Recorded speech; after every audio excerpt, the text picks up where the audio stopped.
Mapagpalang gabi po ulit sa bawat isa. At yan, nagbike po ulit tayo. Marami pa rin nagbabike yan, may dada. Ayan.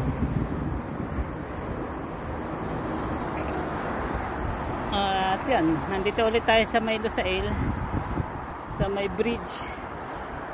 At meron pong bago.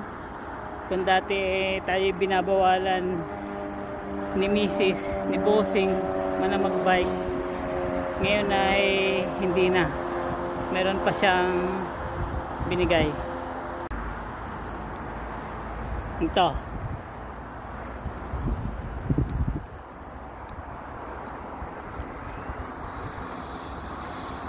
Panghangin.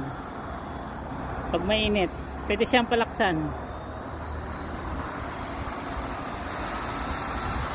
Ayan, 100% na.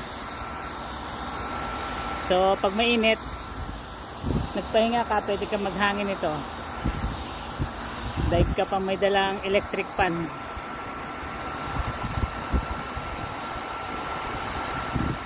Dati bawal magbike, ngayon ay meron pa siyang bigay. May bawon pang chips. So, yun lamang para hindi tayo bawalan, wag na lang tayo muna makipagtalo.